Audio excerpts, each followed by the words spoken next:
चलो तो हम सीख रहे हैं कंपनी इनकॉर्पोरेशन। ठीक है, कंपनी इनकॉर्पोरेशन के स्टेप्स के बारे में जान लो। दोबारा से बता रहा हूँ। फर्स्ट स्टेप होता है हमारा कोई भी न्यू कंपनी जब इनकॉर्पोरेट करते हैं तो फर्स्ट स्टेप होता है हमें उसका नेम रिजर्वेशन कराना होता है। ठीक है, जब कंपनी बनने के लिए आती है तो मुझसे पूछते हैं उसका नाम क्या होगा, वो क्या नाम रखना चाहता है। ठीक है, तो नाम को क्या करते हैं हम वेबसाइट पे चेक करते हैं। ठीक है, ऑन MCA पोर्टल पे कि वो नाम अवेलेबल है नहीं अवेलेबल। ठीक है, MCA पोर्टल पर जब नाम चेक करते हैं ना तो स्पाइस नाम चेक करने के बाद स्पाइस पार्ट ए को फिल करते हैं।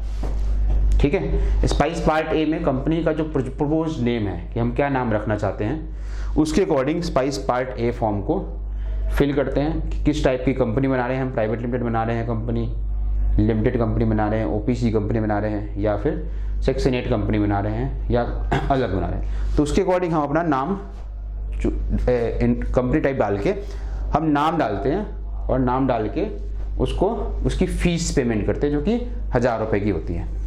ठीक है, अब स्पाइस पार्ट ए का जब अप्रूवल आ जाता है नेम रिजर्वेशन का तो उसके बाद हम कंपनी का इनकॉर्पोरेशन डॉक्यूमेंट्स पे करते हैं। ठीक है, कंपनी इनकॉर्पोरेशन डॉक्यूमेंट में सबसे पहले यह बात आती है कि जो कंपनी में डायरेक्टर बनने वाला है इसे हम क्या बोलते हैं, प्रपोज डायरेक्टर। ठीक है, तो प्रपोज डायरेक्टर्स के KYC। ठीक है, और साथ साथ में कंपनी जिस एड्रेस पे रजिस्टर होने वाली है उसका KYC। ठीक है, वो डॉक्यूमेंट हम प्रिपेयर कर लेते हैं। ये डॉक्यूमेंट क्या होंगे, सेल्फ अटेस्टेड। ठीक है, फिर उसके बाद हम प्रिपेयर करते हैं उसका DIR2। DIR2 क्या होता है, consent to act as a director. ठीक है, कि जो भी प्रपोज डायरेक्टर है वो अपना कंसेंट दे रहा है, डिक्लेरेशन दे रहा है कि मैं इस कंपनी में डायरेक्टर बनने जा रहा हूँ, मुझे कोई दिक्कत नहीं है और ये मेरी रिलेवेंट इन्फॉर्मेशन है, ये मेरी पर्सनल इन्फॉर्मेशन है। मैं मेरा नाम क्या है, मेरा पैन नंबर क्या है, मेरा आधार नंबर क्या है, मेरे एड्रेस क्या है। ठीक है, और साथ साथ में मैं और भी कोई रिले कंपनी है तो मैं कितनी कंपनी में डायरेक्टर हूँ। ठीक है, फिर थर्ड जो डॉक्यूमेंट प्रिपेयर करते हैं उसे बोलते हैं स्पेसिफिक सिग्नेचर कॉपी। ठीक है, ये बेसिकली क्या डॉक्यूमेंट होता है, इसमें जो भी प्रपोज डायरेक्टर है अपने 3 बार साइन करता है अपने नेम के अगेंस्ट में। ठीक है, ये मेरे सिग्नेचर है। ठीक है, फोर्थ हम क्या प्रिपेयर करते हैं, मेन ऑब्जेक्ट क्लॉज। ठीक है, कि जो कंपनी बनने जा रही है उसका मेन ऑब्जेक्ट क्या होगा, वो किस तरह काम करेगी, किस फंक्शन में काम करेगी, क्या वो एक इंस्टीट्यूट की कंपनी बन रही है, क्या एक फार्मास्यूटिकल कंपनी बन रही है। तो जो भी जिस टाइप की भी कंपनी बन रही है, ठीक है, उस टाइप के उसके अकॉर्डिंग हम उसका मेन ऑब्जेक्ट प्रिपेयर करते हैं कि उसका मेन ऑब्जेक्ट क्या होगा कंपनी का।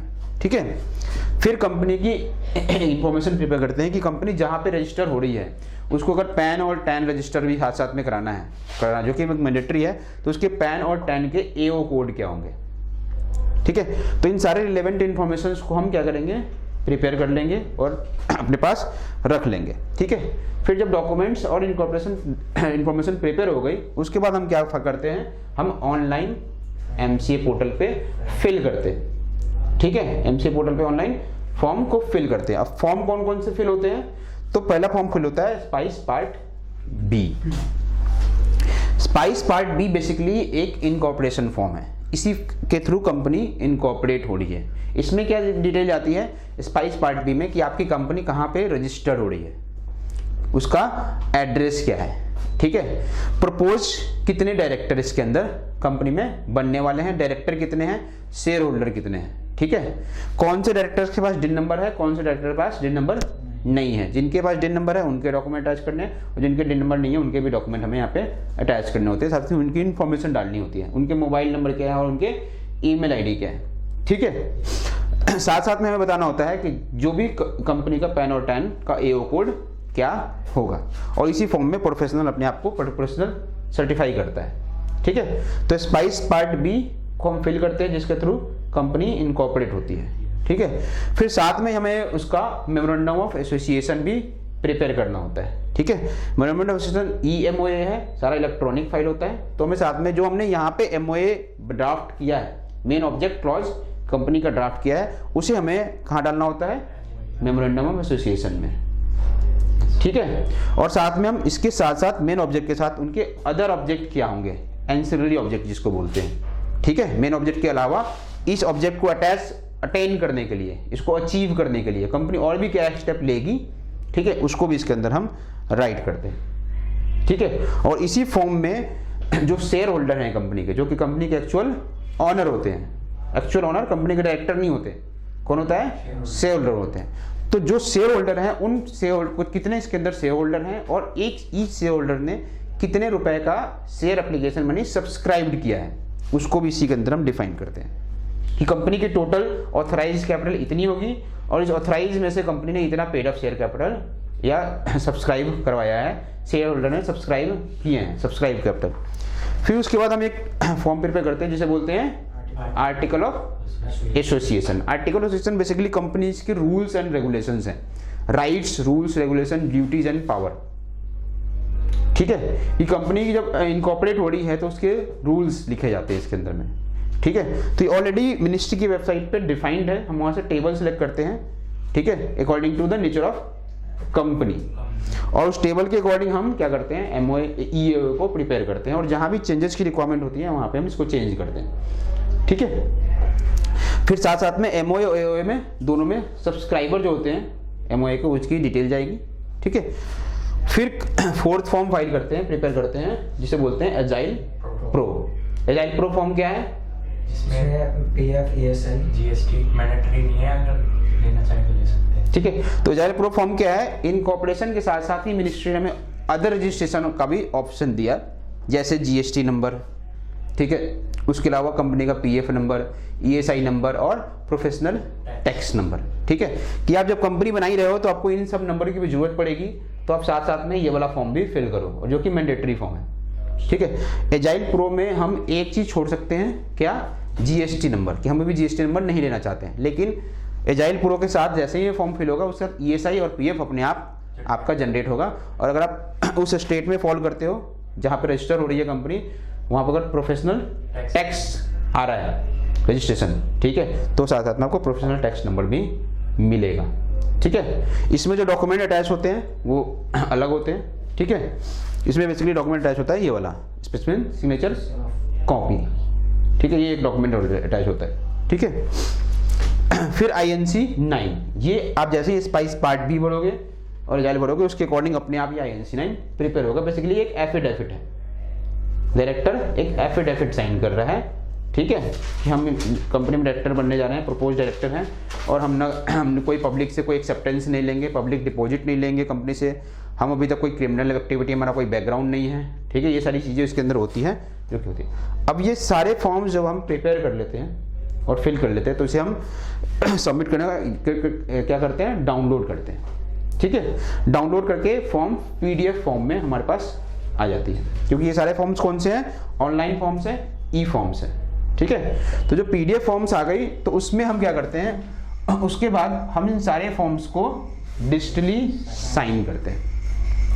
ठीक है, ठीक है, जो भी प्रपोज डायरेक्टर्स हैं या शेयर होल्डर है, प्रपोज डायरेक्टर या शेयर होल्डर, उनके अगेंस्ट में ईच फॉर्म्स को ओपन करते हैं और जहां जहां सिग्नेचर्स के कॉलम्स हैं वहां पे उस प्रपोज डायरेक्टर्स के अगेंस्ट में उनको हम सिग्नेचर्स करते हैं। कौन से डिजिटली सिग्नेचर्स, डिजिटल सिग्नेचर्स को हम उस PDF फॉर्म्स को साइन करते हैं। ठीक है, और साथ में उसी फॉर्म्स को प्रोफेशनल्स भी साइन करेगा। ठीक है, जब हमारा फॉर्म्स साइन हो गया उसके बाद हम नेक्स्ट स्टेप लेते हैं जो होता है 5th स्टेप। यहाँ पे जो हमारे डिजिटल सिग्नेचर्स हैं जिसका हमने इस फॉर्म्स में, इन फॉर्म्स में DSC साइन किया है, ठीक है, उन डिजिटल सिग्नेचर्स को हमें MCA पोर्टल पे उन डिजिटल सिग्नेचर्स को एसोसिएट करना होता है उनके DIN नंबर के अगेंस्ट में या पैन नंबर के अगेंस्ट में। DIN नंबर के अगेंस्ट में मतलब कि अगर ऑलरेडी किसी कंपनी में डायरेक्टरशिप ले रखी है उसने, या DIN नंबर ऑलरेडी होल्ड कर रहा है तो उसके DIN के अगेंस्ट में वो DSC अपडेट करेंगे। ठीक है, अदरवाइज अगर वो DIN होल्ड नहीं कर रहा, वो पहली बार इनकॉर्पोरेशन के साथ साथ DIN भी अप्लाई कर रहा है, ठीक है, तो उसका पैन के अगेंस्ट में हम DSC एसोसिएट करेंगे। ठीक है, अगर ये DIN और पैन के अगेंस्ट में DSC एसोसिएट नहीं है तो फॉर्म अपलोड नहीं होगा, एरर बताएगा आपको कि आपका जो DSC जो आपने एसोसिएट किया इन फॉर्म्स में वो भी MCA पोर्टल के साथ एसोसिएट नहीं है। ठीक है, जब हम 5th स्टेप कंप्लीट कर लेंगे और एसोसिएट कर लेंगे तो नेक्स्ट स्टेप आएगा हमारा अपलोडिंग ऑफ फॉर्म्स का, अपलोडिंग ऑफ ई फॉर्म्स का। ठीक है, तो हमें हमारी वेबसाइट पे MCA पोर्टल पे लॉगिन करना है और वहाँ पे अपलोडिंग ऑफ ई फॉर्म्स कौन कौन से, spice part B, MOA, AOA, agile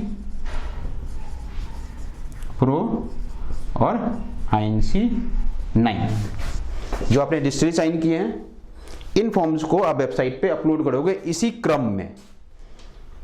basically ये मल्टीपल फॉर्म्स हैं, ये मल्टीपल अपलोड एक ही साथ अपलोड होते हैं, ठीक है। तो MCA पोर्टल पे जाके लॉगिन करके आपको ये 5 टैब सेलेक्ट करने होते हैं अलग से, और इन फॉर्म को इसी सीक्वेंस में अपलोड करना है।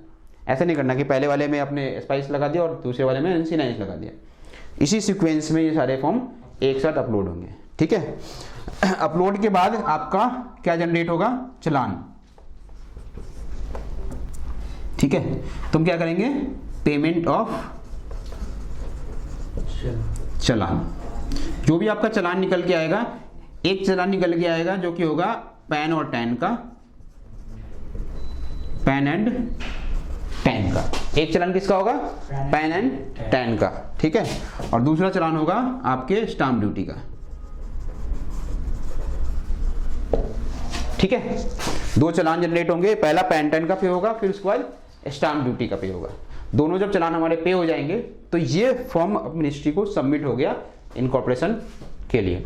आफ्टर दैट मिनिस्ट्री आपके इन फॉर्म्स को स्क्रूटनी करेगी, चेक करेगी कि जो आपने डॉक्यूमेंट्स पे इंफॉर्मेशन दी है क्या वो फॉर्म्स में है नहीं है, एज पर द लॉ ये फॉर्म्स है कि नहीं है। अगर होगा तो आपका MCA पे न्यू कंपनी इनकॉर्पोरेट हो जाएगी, रजिस्टर हो जाएगी, और साथ में आपको मिल जाएगा सिन नंबर, सर्टिफिकेट ऑफ इनकॉर्पोरेशन, ठीक है, सिन नंबर, ठीक है। और साथ में उसी सिन नंबर पे आपको कंपनी का पैन नंबर भी मिलेगा और टैन नंबर मिलेगा, और 2 दिन के बाद आपको ESI नंबर भी मिलेगा और PFSI नंबर मिलेगा। PF कितना दिन लगता है? कंपनी न्यू कंपनी इनकॉर्पोरेशन से लेके मतलब आफ्टर सबमिशन 2 से 3 दिन का मिनिस्ट्री टाइम लेती है, ठीक है। कभी कभी सेम डे भी आ जाता है, बट 2 से 3 दिन का मिनिस्ट्री वर्किंग डेज का टाइम लेती है चेक करने का। और अब जब चेक उनको लगता है कि ऑल ओके है तो आपको वो इनकॉर्पोरेट का सर्टिफिकेट दे देगी। और उनको लगेगा नहीं, फर्दर इन्फॉर्मेशन की रिक्वायरमेंट है, तो वो फॉर्म रीसबमिशन के लिए चला जाएगा रिमार्क के साथ। वो आपको एक रिमार्क देंगे कि आपने फॉर्म में क्या गलती कर रखी है, ठीक है, क्या गलती कर रखी है और उनको क्या इन्फॉर्मेशन और चाहिए, ठीक है। उसके बेस पे आप फॉर्म को वापस से एडिट करते हो, यहाँ से शुरू करोगे, पार्ट बी से यहाँ से शुरू करोगे। जहाँ जहाँ इन्फॉर्मेशन हमें चेंज करनी है वो इन्फॉर्मेशन और डॉक्यूमेंट्स को अटैच करते हैं, वापस से फॉर्म्स को क्या करते हैं, डाउनलोड करते हैं। डाउनलोड करने के बाद डिस्ट्री साइन करते हैं, वापस इसको छोड़ देंगे, 5th स्टेप नहीं होगा, ठीक है। और यहाँ से फिर अपलोड करेंगे और फीस की पेमेंट नहीं होगी, क्योंकि रीसबमिशन में हम जो चालान ऑलरेडी जनरेट कर चुके हैं उसके अगेंस्ट में रीसबमिट करते हैं, ठीक है। तो ये पूरा प्रोसेस है कंपनी इनकॉर्पोरेशन का।